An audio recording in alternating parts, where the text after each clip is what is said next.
Hi, I'm Cassandra. I have something free here for you. It's called Art Journaling for Well-Being. It's part of my whole branding collection, but this is my free gift. You can opt in at the top and read all about it. Art journaling is something that can be used for well-being. We do this here in my home. My children love to do it and look back on where they were 2 years ago, where they were 6 months ago. They can look back and reflect. It's a nice family activity that we have where well-being and contentment is developed. Less fighting goes on between children when I'm doing this with them. So I am an artist. I'm also a philosopher. I started writing my philosophy in university, which was many years ago, 1995, 96. I came up with the idea of writing my own philosophy to really help people, and especially women, in this age. So Sparkle-Centered Living is the title that the work grew into. As philosophers, we take our work very seriously. So this name, I originated this name in 2010. So I love that name. You might hear that somewhere else. This is the original work, because there are people who love to copy. It is flattery. We're supposed to consider it that. Sometimes people go too far with this form of flattery. There's nothing we can do about it. But so if you are here on my blog, you get to know that Sparkle-Centered Living is something that I started working on for you over 20 years ago. That's a long time. Is that math right? No, I don't think that math's right. I'm not good at math. Over 10 years ago. 14 years ago. I'm not really good at math, I must say. Sparkle-Centered Living, however, is for you. Every day I meet people, young people, old people, and they're always saying, Cassandra, what is it that you have to tell me? What is it that you have to share with me? I know there's something special that's not being communicated here that you can't tell me about. So before blogs, before websites, it was very difficult for me to say, I'm a philosopher, I'm an artist. It didn't mean anything to people. So through the medium of YouTube, through the medium of my blog, we can see those things.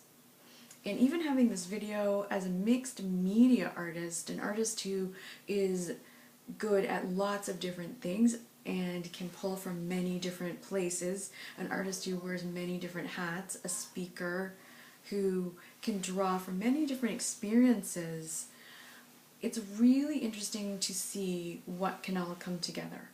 So pulling things into alignment when you have this kind of life and mind is what Sparkle-Centered Living is all about. I worked at my campus wellness center, where I would meet people every day who were coming there for different needs, different things. The idea began to formulate in my mind that people really need help. They need that extra bit of information that my work was seeking to give. That little bit of extra sparkle. So what we see in the media, all the things that are thrown out at us through the news, on the internet, lots of pointless information that is harmful to our psyche. Mysteries, conspiracies, this thing happened, this crime, this awful thing. What we need to do is come back to our center. So that is not from any one kind of spirituality. It's from a place from me to you, wishing more well-being for you. My job is to increase your well-being through my work. That is the purpose of my philosophies. So that's all you'll find in my work. That is where there's no mystery. So heart-centered is something that we like to hear about. all the time. Anything heart-centered is considered great. Being sparkle-centered means pulling everything in your life into alignment, pulling your mindsets into alignment, and then radiating out. So bringing your sparkle from within out. So 5 mindsets to restyle your life. That's what sparkle-centered living is about. It's a very interesting philosophy because I've really thought about it for a very long time. That's another job of philosophers, is to think about things very deeply, a particular topic, and then comment on it in a way that it helps people. So the Greeks, Romans, etc., other philosophers, they spent lots of time thinking about things for their time. And not everything from their time applies to this time. It can, if you really want to stretch things and put things in a very wide perspective, but no. As speakers, sometimes things come out that don't belong. So I'm just going to keep speaking about creativity prescriptions next. So I wrote this in 2010 and a little bit earlier than that. This is from my blog. So this is part of the Art Journalist collection. So this is a resource kit for increasing your well-being. This is many different ideas put together so that you can increase not necessarily your happiness, not for therapy or healing, but to increase your feeling of overall contentment throughout life. So when I had a watercolor practice, I don't do this every single day anymore, but there was a time in my life when I had a watercolor practice, and I would do that every day for at least 6 hours a day. That is good math. And doing that every day for weeks on end, it brings you into a very peaceful place. If you're getting results that you like and you're not frustrated, controlling the water, mixing the colors, it is a very zen practice. Looking at Chinese watercolor brush painting is very interesting because it's very calming and there is a skill involved. So you're increasing your skill as you go along. The same with drawing. A lot of people say, I'm too scared to draw. I'm afraid of drawing. I'm afraid of art. I'm not an artist. But I'm here to say you've got to try it. I challenge you to try journaling for at least a week. 30 days would make me ecstatically happy, but try it for your own well-being. Because you'll look back and you'll see your work over time. And you'll look back to the first page and you'll say, that's how I started, wow. And now here's where I am today. It's also a vehicle for creative expression where there's no grading systems, no one's looking over your shoulder to see what you're doing. It's all about just letting whatever's up here flow out. It can be chaotic. It can be, the pages can turn out to be chaotic. They can turn out to be very simple. That might bring you into your own place of alignment. So not everything is going to be soft, beautiful watercolors for some certain people. The pages that come out of all the art journals in the world are each person's individual creative expression, but the expression unfolds each day. So keeping it all together in a book, you have a linear format to look through and look back at where you are. You can also try different things. You don't have to follow a linear format. I sometimes start at the back of the book.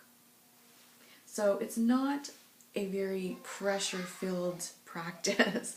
It brings you into a state of wellness. One thing I did was just write out quotes and then fill in the images later. Collage, there's so many ideas of what you could do artistically, but I'm drawing your attention to the idea that art can be for well-being, an overall feeling of contentment. But this comes from a practice.